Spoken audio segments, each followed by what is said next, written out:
Welcome, everyone. Welcome to Inside the Booth. I'm Matthew James. We got Dan the Law, and we got Phil TMNT below me right here with his awesome room. What's up, everybody? Hello there. I thought I was like, hopefully there's a lot of boothers out there. That's it. That's right.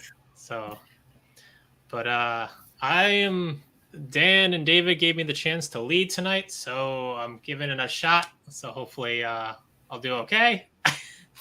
This is definitely me coming out of my shell a little bit. So here we go. So we just want to put this up. Where's it?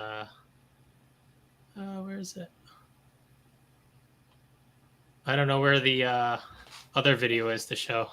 Oh, okay. Well, we can start talking about it while I look for it. So we got merchandising. We got cups. We got gaiters. We got shirts. We got long t-shirts, short t-shirts, hoodies. What is this place? There it goes. What is it that you do here? Merchandising. Merchandising, merchandising, where the real money from the movie is made.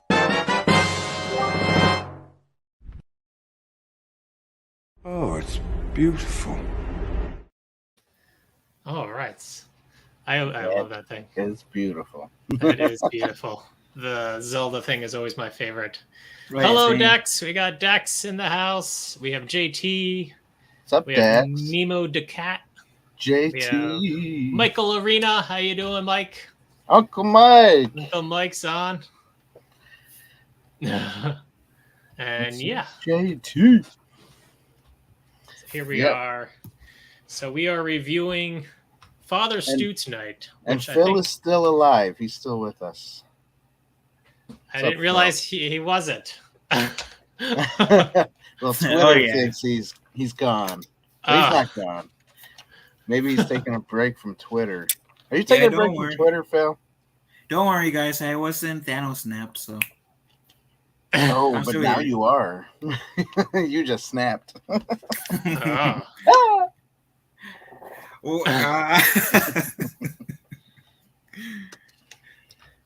but yeah, I'm not going anywhere. Sweet. As you guys can't see the part of my thumb because of the screen, but oh well. Nice. So here we go. We are going to be doing Father Stu review. I believe it's still in theater right now. There is a lot of cursing in it, so if you can't really handle the cursing, the F-bombs. The F-bombs. Man, there's a lot of F-bombs, you know? Yes. I counted like about 30 or 40 within the last first 15 minutes. Mama Watts. Hey, Miss Watts.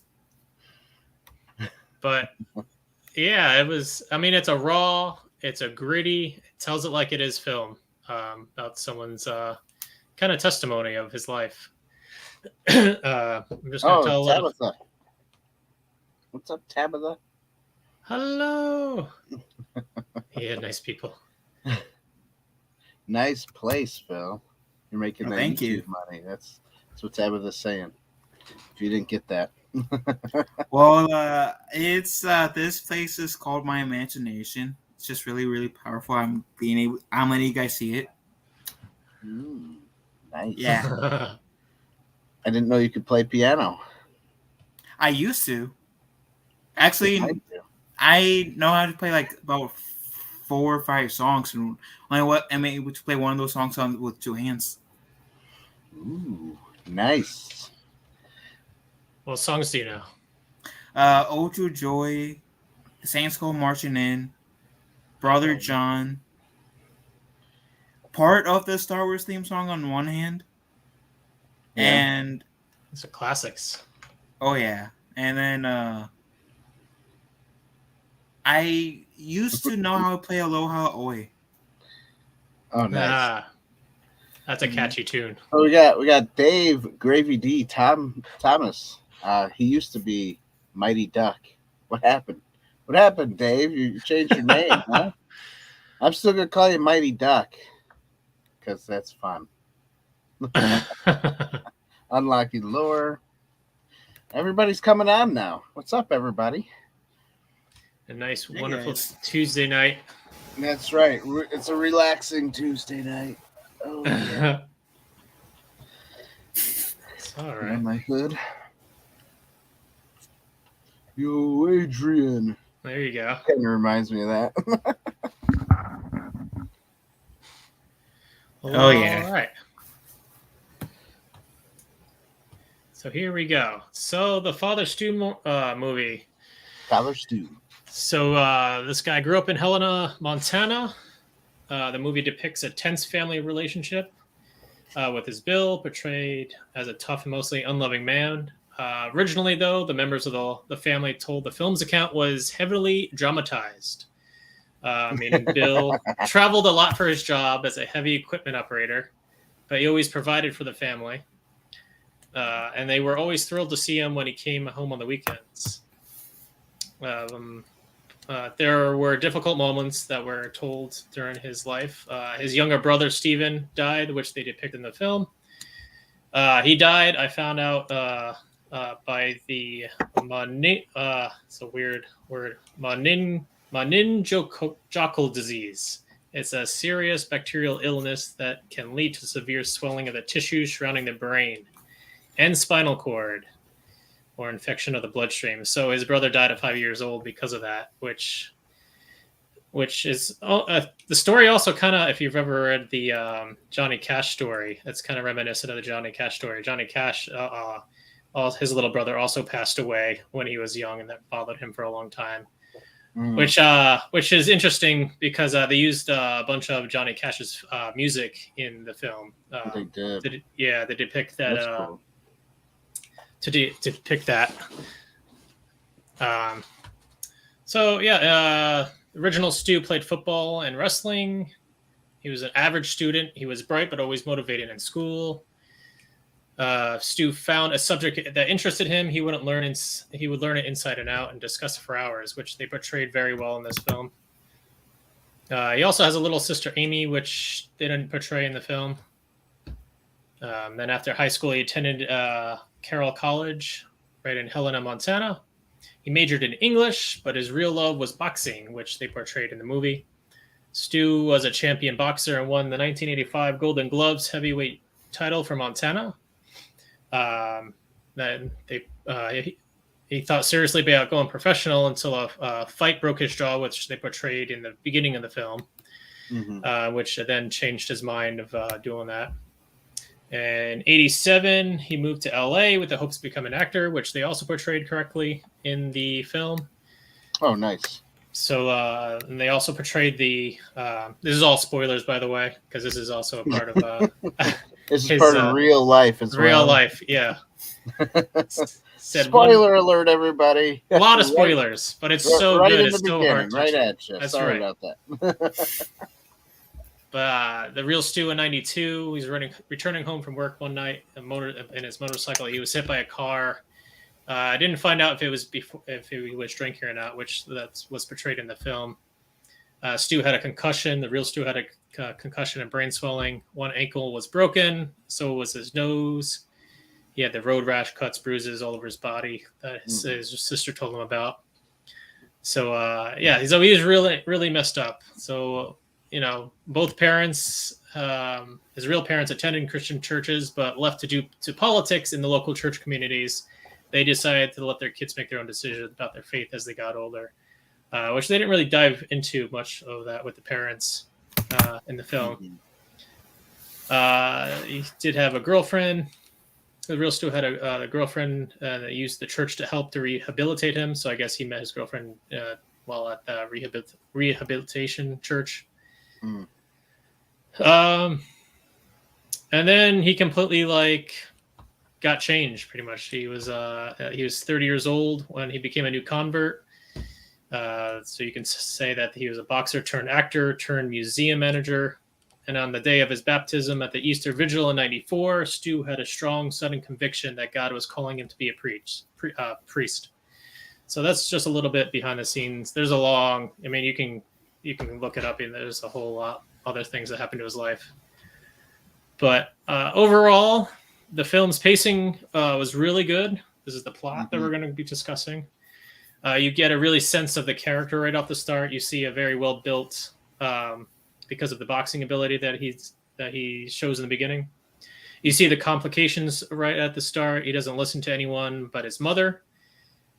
He hurt emotionally when you see him at his brother's grave, and he's drinking a lot. They portrayed him as a drunkard.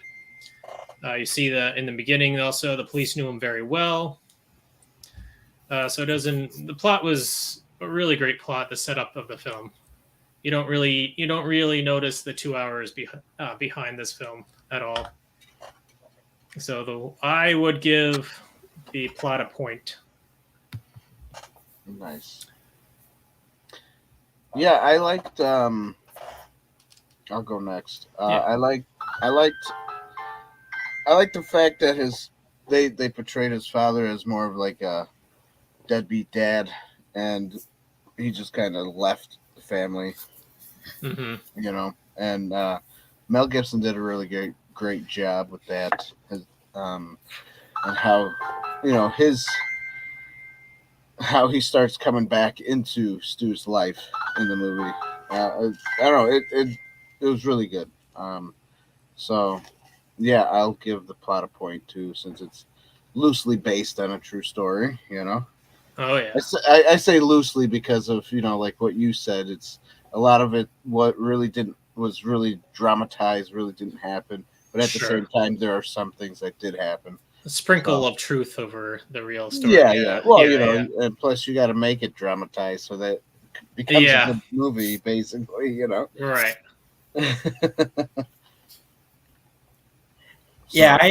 Mel Gibson did a good job, even with directing it. So. Yes. What about you, Phil?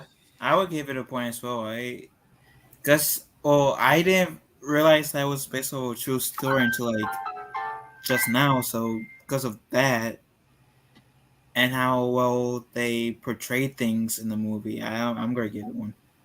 Okay. Sweet. Yeah, there was a scene where Mel Gibson wakes up on the floor of his trailer with a cigarette just coming out of his mouth. Like, you really get a sense like he's hit the ground. Yeah. Of life. Yeah. He's almost at his breaking point there. Yes. I like Mark Wahlberg's breaking point, Stu's breaking point, where he's in the church just crying and asking why and stuff like that. So. Oh yeah, that was one of my favorite scenes. And it was interesting that they didn't. He didn't like start watching his mouth at all. He just kind of stayed somewhat who he was, but at the same time, you can see the change in him. Right. But once in a while, he still had a potty mouth. Right. It was pretty good though. So. Cinematography. Since you're the cinematography guy, you can go first. Cinematography, huh? We're going out of order. Sure. Oh, okay.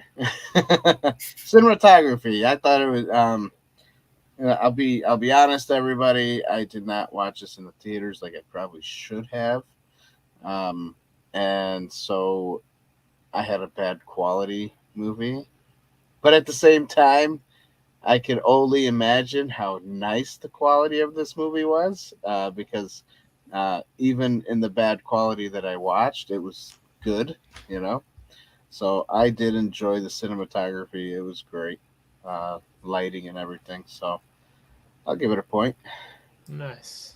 I also didn't see it in theaters like I probably should have. So I'm kind of like a fan. So Whoopsie. Whoopsie. We're not trying to promote pirating. Films. Pirating is not a good thing. Give Mel Gibson your money. So I'll give it a point only because I didn't see it in theaters, so I can't judge it accurately. So I'm gonna give it like a quote unquote pity point. Okay.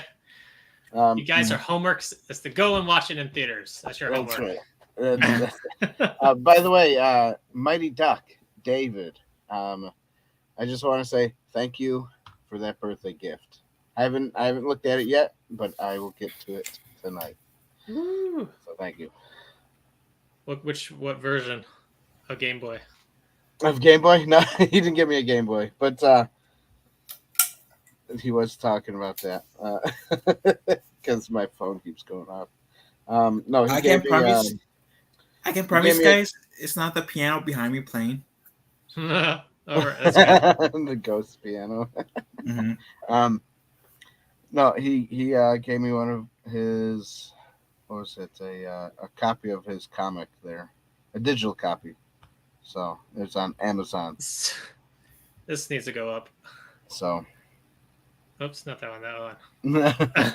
So you watched an inspiration Christian movie by what's it say? Nefarious means Oh, a bad way. Oh, You can say that, yeah. That's how you do it. That's What about you, Matthew, being the only person who's seen this in theaters? How do you? Twice. twice. That was that good, man. Yes, Mhm. And I I might could see it tell one was more that time. good because, yeah, I should go watch it in theaters. Oh, it was shot really well. They did a fine job on that. That's and you didn't have, they didn't have to use pretty much special effects. There was like on-site locations, like kind of the old Yeah. good old day ways. Right. You don't have to have flashy in your face green screen stuff coming at you. It was a fresh of breath air to see if that Right. people can still do it. They did it really well. I also Yeah. give it a point. Yeah. So They yeah, we did did go really out of good. order. The next one would be acting. What do you got, Phil? I would definitely give this a point. I actually did like everybody's acting there. Yeah, it gives you the feels. Yeah, it gives you Yeah, it the does. feels. Yeah.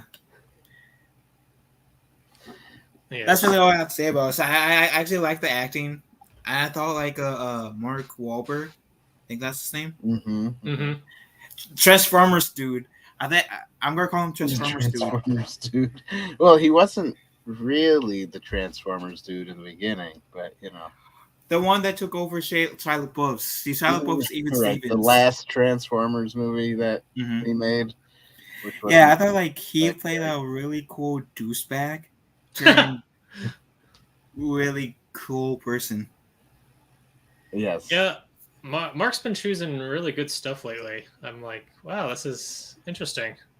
Yeah, I saw a thing on Mark Wahlberg, and he sold his mansion because he wants to do more like Faith-based stuff, inspirational, or faith-based type movies. Yeah, and he wants to make good ones. So apparently, maybe him and Mel Gibson are going to start doing something. that'd be awesome. Hopefully, they get in touch with a lot of these Christian filmmakers and help them out as well. Yeah. So, Oh yeah. I mean, Hollywood's going down the drain anyways. You might as well get some good faith-based stuff out there. Yeah. Before it all goes away, we got to start it over somewhere else. Yeah, that's right. It's like the South Park episode where they burned down the Walmart because all the other stores were starting to collapse because Walmart came in. They're like, no, we got to close down this big one. Yeah, And then it starts all over again. that's it. Yes, Phil is a ghost. His arms keep appearing and disappearing. That's why. The rebooted ghost. Yeah, and half his head does too once in a while. I'm putting David to shame over here. He's supposed to be the ghost. I'm putting him to shame right now. Phil, can you say A rebooted ghost? Ooh. Yeah. Yeah. That's awesome. So I'll make that a meme. Ooh. You got your It's floating around that house over there. I got my babbles. I'm just waiting for R2 to like come in here and make that a meme. There you go. That's what you got to do. All So right. what you saw, Dan, what do you think of the acting of the 80 Oh, my minutes turn in? for acting. Yes, acting was wonderful. Of course, I love Mel Gibson. He's like the best actor of all time. And then Mark Wahlberg, he does a great job as well. Now he's not in like the best movies all the time, but when he is in good movies, That's and true. he does a phenomenal job. So I since I saw it twice, so yes, this also gets a point. There's the one scene where his dad had to pick him up from church. He was just lying down looking at like Mother Mary. They had some like Mother Mary references in there, Mm-hmm. and I had a lot. Yeah. they his dad was asking him. He's like, "This is not the hill to die on." And his Mark Wahlberg character goes, "It's the only one." And I just got chills when that happened because he's talking about like, "Is the only hill to die on where the cross is." I'm like, "Oh Right. man, That's man, That's carry your cross. It's the only one to die on." So, yeah, that's true. I mean, it's true too. yeah, Man, it's good stuff. Good fresh breath air, like Dax says. yes, it is a fresh breath of air. This movie, it's like, if you guys want to go support something, go support this movie because I mean, who cares about Star Wars and Marvel movies anymore? They're I'll People be are going to honest. say blasphemy, Dan, I know because they know you. They know you so well. I mean, honestly, though, it's like I'm getting like Star Wars fatigue, Marvel fatigue. I'm just like, whatever. Who cares about it now? I didn't even go watch the new Woo guy. What is his name? Doctor Strange. Yeah, I didn't even watch that new movie because who gives a crap? I was something else. I don't encourage this, but I also bootleg that movie. But I don't encourage it. You what? You curse it? I don't encourage it. Oh, I'm like, all right, let's curse it. I cursed that movie too, Phil. I thought he said curse. Nah, you don't encourage the movie, huh? No, I don't encourage pirating. Oh, pirating. Oh, right. Do the opposite of what Phil does and pull a Matthew. Like watch the movies. Watch the movie. He did his homework. Twice. That's it. No, it was the good movie though. Score and music. Who wants to go first? Well, I'll get music guy, Matthew. You should go first. I'll go first. I enjoyed this. I mean, like I said earlier, they had a lot of Johnny Cash songs playing in the background, and just the ambience of the feel. It was definitely felt like a Western with the music going on because it did have a little Western. The grittiness of the character and his life, and nothing kind of seemed to work out for him. Even though a lot of the times he put himself in those situations to just be crapped on. Right. But he kept on moving forward with his outgoing personality. Even going back to church. Well, in the movie, going back to church because of a girl. Yeah. Right. Where he found out, like in a nefarious way, the cash register lady. Oh yeah, I think she's going here. Right. She goes here. It's like, oh hey, and he gets all dressed up. Oh hey, okay, and she's like, I'm gonna go inside now. Right. That was good. And I like I know we're on music right now, but I like the part where when he does get into that accident and he's seeing something, he sees the Mother Mary character. Right, it was Mother Mary character, right? But at the same time, it looked like his girlfriend too, didn't it? Yes, it did. I got that too. So it looked like his girlfriend, but as Mother Mary, and it was so interesting to see. Yes. It was kind of cool. And the Jesus character at the bar. Yeah, that was cool. Oh, that was real cool. I got goosebumps. I'm like, who is this guy? Yeah. His face was all battered and beaten, and he had long hair, and he had like it's more like a goatee type of thing. It's like, what is he drinking? Just water. Yeah, what? He just drank water. Yeah, he's like, what is he drinking? He was like, that guy's crazy talking over there. See, he just drank water. Jesus is also at the bar. That's right. The lost and the lonely man. He'll be there. Yeah. So good. So yeah.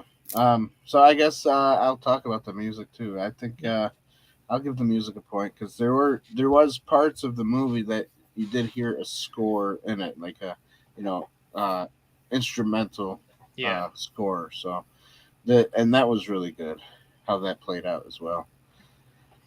So I'll give and the open scenes of I love long shots in films like westerns, like just a long, like almost like a minute pan of like the landscape. I love that. Right. I love that stuff. Like the town, Yeah. the sunshine and kind of. Oh yeah. That was cool. You get to see the beauty. You get to see like the like we're saying that the town, the where people are living, like in the kind of downtrodden places, you know. Mm-hmm. But around all this beauty, it's a great contrast that they did. There. Yeah. Phil, I think it's your turn with the music. Oh, well. Oh, he's like, oh, I forgot what I was gonna say. Well, here's the thing. I enjoy the music, but I totally forgot what songs were in the movie, and so for that, I'm pulling in Tabitha and giving it half a point. Oh yeah. Oh, okay. Mm-hmm. That's all right. That's all right. Go watch it again, Phil. Jeez. Yeah, I gotta rewatch it, but at least somebody has to be a dreamy Tabitha representation on the board. I might not be as pretty as her, but somebody has to represent her, right? That's right. That's right. Phil, I like your gloves, man. Oh, thank you. Look at mine. Oh. You been lifting weights? I wish. That's what I do with mine, right? Isn't that what the gloves are for? Do exercising and weightlifting? See, ideally, yes. Ideally. I thought you go to bars and do arm wrestling. See, I would, but do you see how scrawny I am? Like, I'll be like Woody and lose my arm. You got some muscle there. You got a little muscle. You should just work out more. Do some push-ups. See, I would, but I don't want to make my brother and my father jealous. So that's okay. I tend to be scrawny. That's right. I would choose the scrawny route. Mm-hmm. Oh, yeah? That's always good. Miss Martin Muse. And hey, Miss Martin Muses. Wow. People call it you'll have freakish strength. You won't look it, but you are strong. That's it. That's it. It's the Haitian in me. Us Haitians are strong. That's awesome. Haitians. Actually, a lot of Haitians that I know of are pretty puny and skinny, and you know. You're welcome.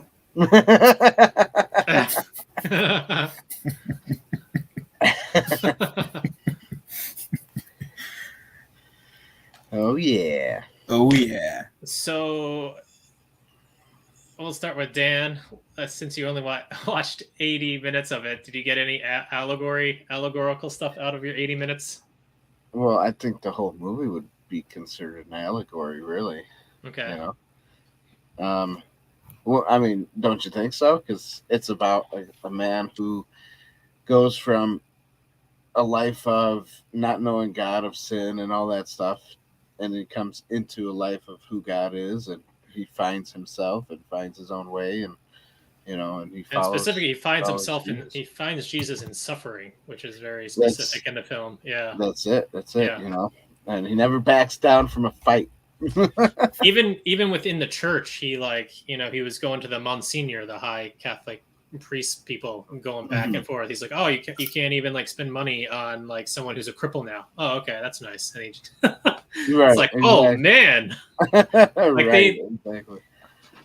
They just told it like it is. I love that contrast actually in the film of he's in the how world. Real he was, you know. He's in the world, but trying to be not of the world when he starts going to the Catholic stuff.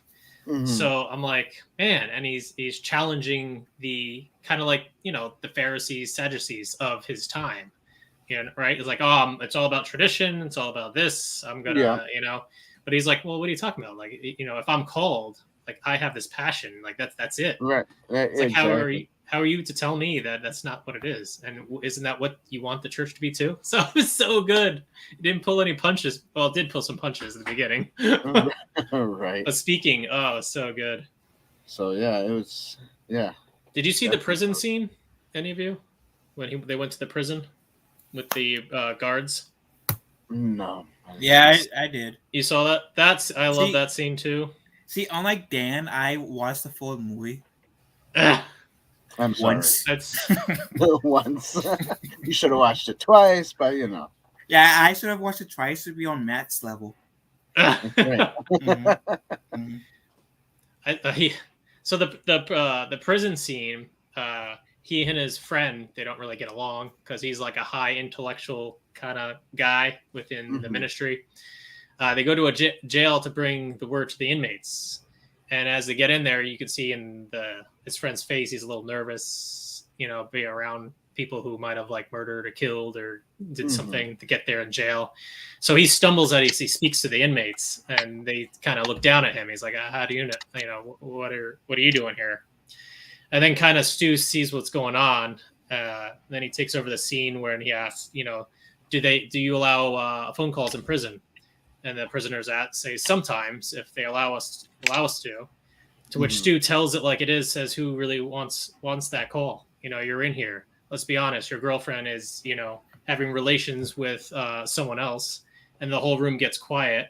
Then Stu said, "There's one phone call though that won't cost you anything," and he just points to the sky. He's like, "You can always call on God to help whoever you are, and the phone call is always free." I'm like, "Oh my goodness, it's such a what? This is wonderful." and then he just tells me, he's like, "Okay, with this stuff." It's so good. Mel Gibson did a good job. Don't forget, Mel Gibson did direct this movie too, I think. And who wrote it? Did Mel Gibson write it too? It was the director and writer was I believe a woman. I forget her name, but Mel Gibson and Mark Wahlberg produced it, so they put up the funds to do this movie. Oh, so they're the ones that poured into it. It's great. That's it. Love it. So you give the allegory a point, Dan, or what? Yeah, of course. Okay. I mean, it's a kind of like a faith-based movie. Yeah. So, I mean, Tabitha would love this movie if there wasn't any swearing in it, but there's too much swearing for her. Tabitha.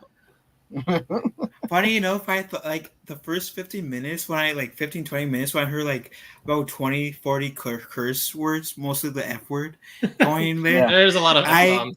A lot of F-bombs. I quickly thought of Tabitha saying in my head saying, yeah, I don't know if she would like the first 10, 15, 20 minutes of this movie. I don't think I don't know if she'd be able to handle the whole movie. But when he's a priest. But I think that she will keeps it real, man. That's what it's all about. It's keeping it real. Sure. If you're still here, Tabitha, watch it to the end because he does calm down on the curse words towards the end. Right. Yeah. Sure it does, Yeah. Oh man, so good. Tabitha's gonna have to watch this on one of those. What is that? Christian VidAngel. VidAngel. Yeah, that takes out. That she might not get the full effect though. That's like. Well, that's half the movie is the tone of it is that to get the. Well, maybe they can character. change the F-bomb into like a crap or something, And then it's gonna be just a regular Christian movie again. That's what you turn it into. That's all right. Whatever. Oh yeah.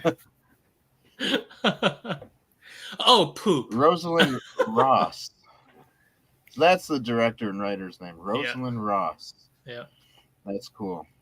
I'm glad Mel Gibson and Mark Wahlberg picked it up and produced it and everything. Yeah. I'm sure Mel Gibson helped do some directing because that's in his nature, If there's a way to call Mel Gibson up to help him film some things, that would be awesome. I would love to do that. Right. Mel Gibson be a part of my stuff. Yeah.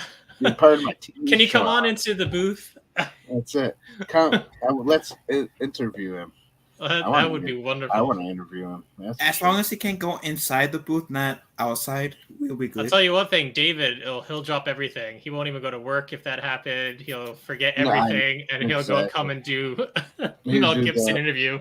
That's what he would do, exactly. He would drop everything for that. Yeah. Dax says no one in Hollywood would produce this movie. So Mark Wahlberg put up his own money because he wanted to see it done. Respect. Yes. I think Tabitha can handle a few swear words. She can be in the world, but not of the world. Smiley face. That's a good one. I like that one. Yeah. Respect. That's right. Mark Wahlberg. RESPECT. Find out what it means to me. So See, yeah, I only respect banana. Banana.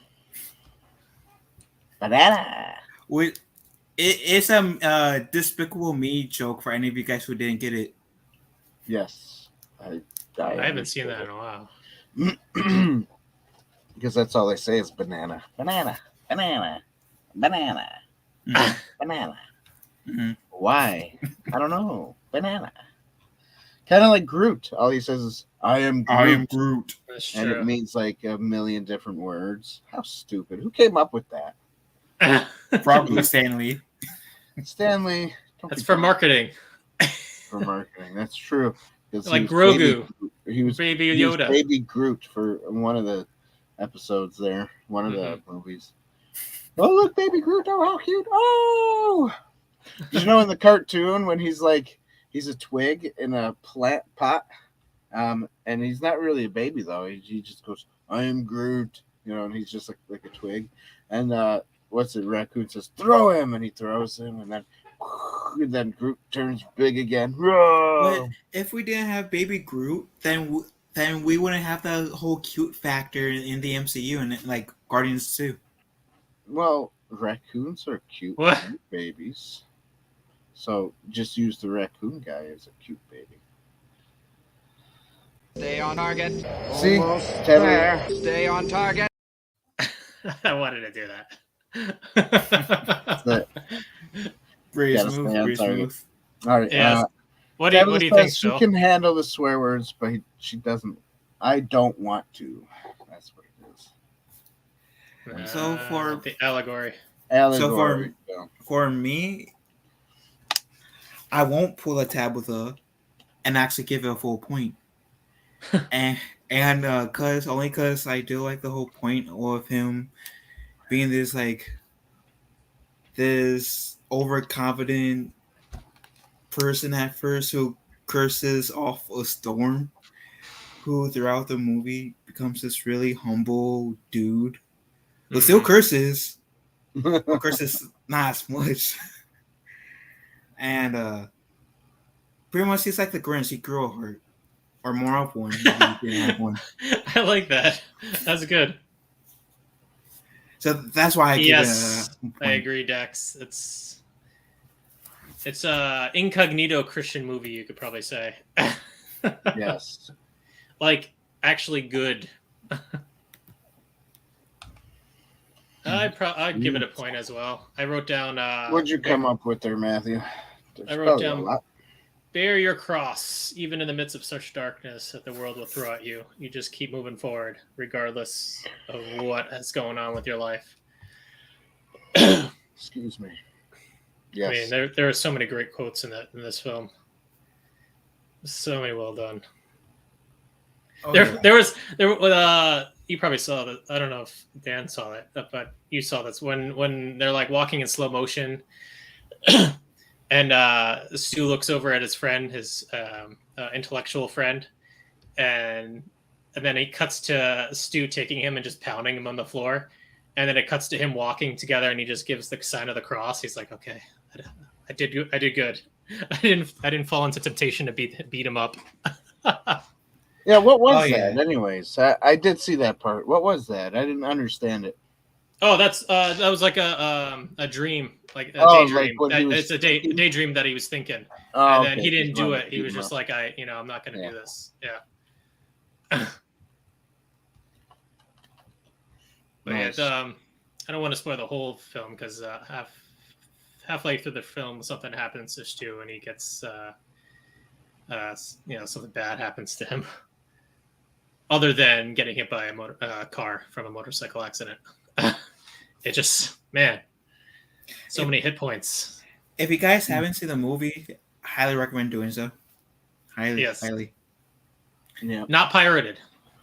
Preferably not pirated. Don't pull a Phil or Dan. Pull a Matthew. You'll get the right. full Get the 4K or whatever they shot on. Beautiful. Get the full effect. So how many points did this movie get? So this movie got a whopping 14.5 points, 0.5 out of 15. That's pretty good. That is good. Thanks, Phil, for that half point. Jeez. You're welcome. I had to channel my inner Tabitha for a moment there. Oh, okay. Mhm. But yeah, definitely a recommendation of Inside the Booth. This movie's really good. The moments with the higher up Monsignor guy in the Catholic Church is played by Malcolm McDowell. He's also in A Clockwork Orange, the movie If. I mean, he's been amazing films in the past. So I was like, Malcolm McDowell's in this? What? Yeah, nice. That surprised me. Yeah. Yes. This movie is definitely worth seeing. For sure it is. It's really good. So what was your bonus question? Questions or questions? Oh, just your favorite scenes.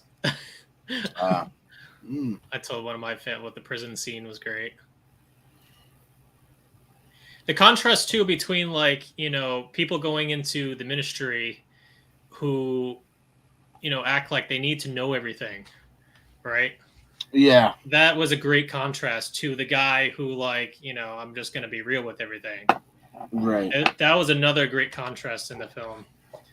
You don't have to be so into, you can be a human being too as you're going into the ministry. Right. It's like, no, I need to know everything before I become XYZ, right? If God can use someone like Stu, who was a boxer, right, turned Catholic priest. He actually had to go to at the end he had to he was in a home and people came to him to tell him his sins. They had that was a great moment too, and so many people in the town just went to see him, particularly because he was just real. He was just a real everyday person that you met in life. Mm-hmm. He didn't have to use fancy words to get across your point. That's what I liked of it. I like that a lot. Yeah, go see Father Stu. Oh yeah. Probably the scene that I liked the most was when he was sitting in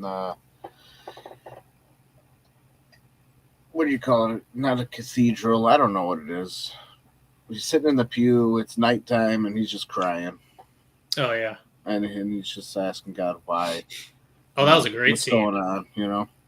What's going on with him? He's got this deteriorating muscle mass thing happening, stuff like that. So, yeah. He's like, "You testing me? I'm gonna go all the way." Yeah, exactly. Very Job-like-esque story. That's it. Jacob, what's up? Good evening, y'all. Hello. Yeah, mine has to be towards the end. Spoiler alert for Dan. No, it's okay.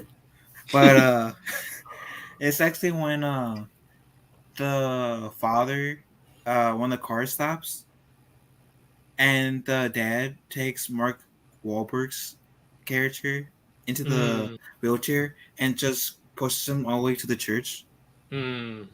That's good, yeah. I thought that was a pretty cool scene because before the dad was a douchebag to his son, and now he like with Mark's character, he grew a heart like the Grinch, and it was poetic, practically. Yes. Oh yeah, you can say that about the movie. It's pure poetry of someone's life. Yeah, so good.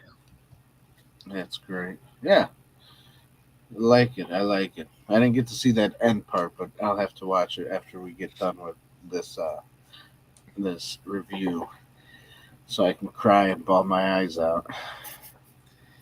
Yeah, it's one of those. Because I love doing that. I watched all 2 seasons of The Chosen, crying throughout the whole thing, and crying is fun. I just love it.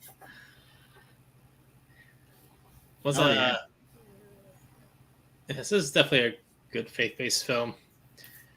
There's not a lot out of there. A lot of them out there. There's Ragamuffins really good. Story of Rich Mullins. I like that. I like that film. Yeah, there's not too many out there. I mean, there are some. That's why I want to do a whole thing with us watching bad Christian films. I want to do that so bad, man. You know, when I was like a Mystery Science 3000 type of thing. Yes, Yeah, I want that so much.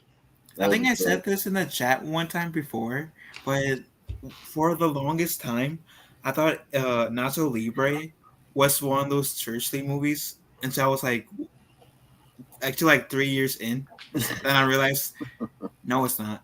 No, it's not. I mean, it is in like a church setting. That's about it. That's about it. Nacho Libre is fun though. That's a funny movie. Oh yeah. He's doing things. He's doing things for the good of the orphans, and that's very that's very Bible-esque. There you go. Yeah. I'm kind of jealous that he had eagle powers and I didn't. Eagle powers. Eagle powers, help me! That was so funny. And hey, Mrs. Arena. Hello, yes. Mama Arena. Blessings to you too.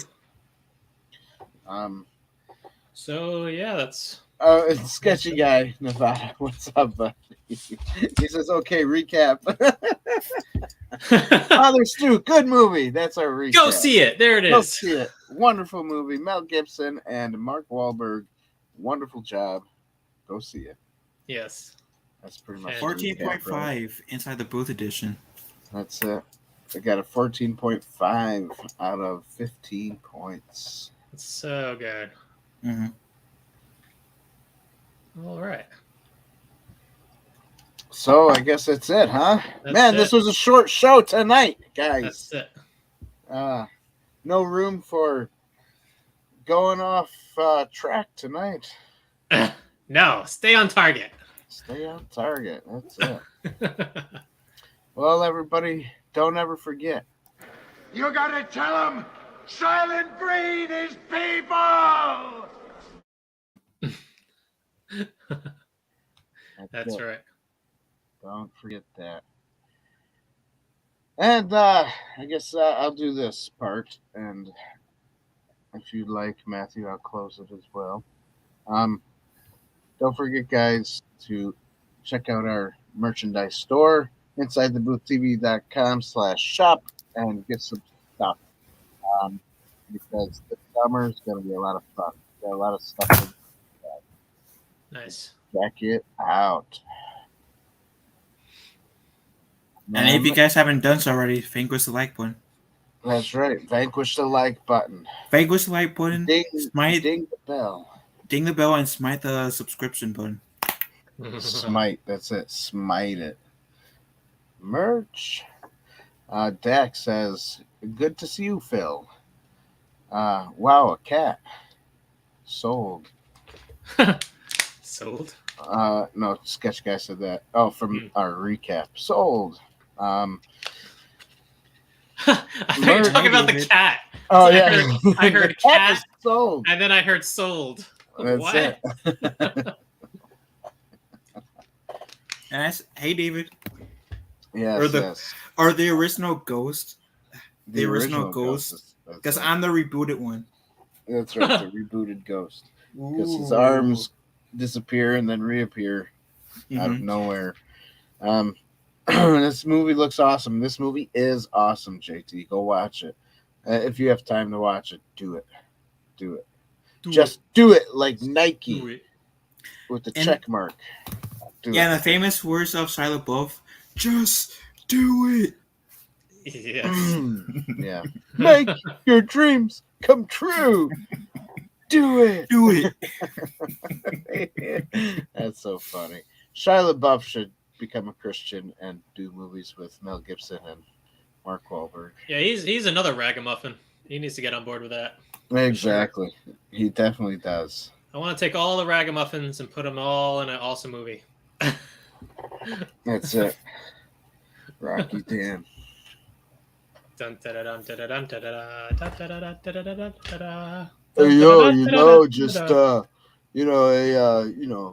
give a punch. Keep punching. Well, if Dan's Rocky, keep punching everybody. I'm Michael, whatever his name is in the new movies.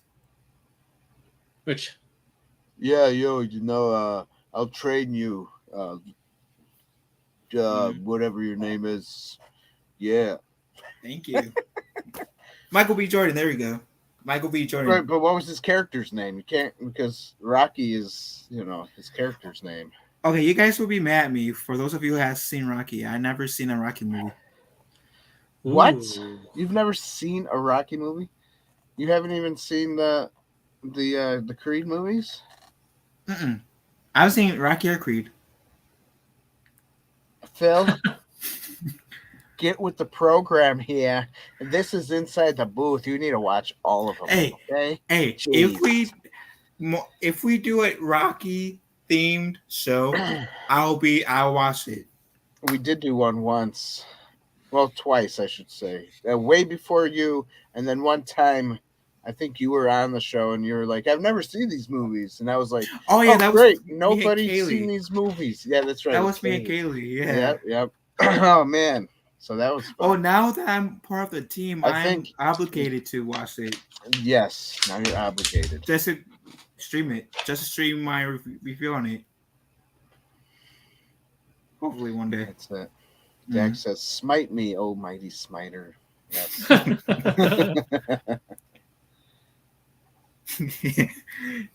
I like what Jacob says. You got him on the ropes, Rocky. You got him on the ropes, Rock.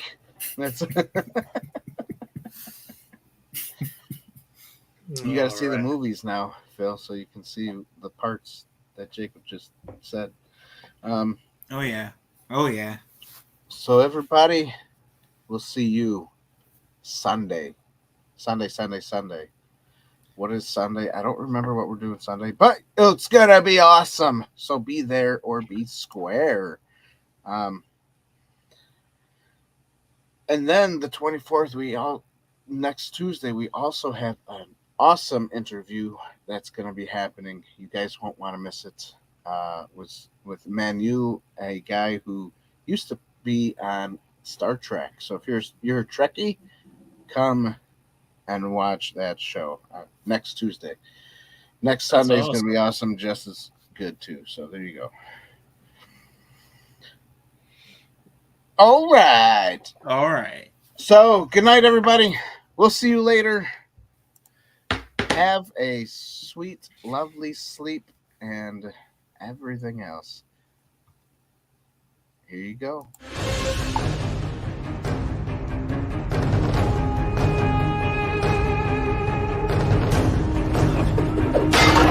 Are you not entertained?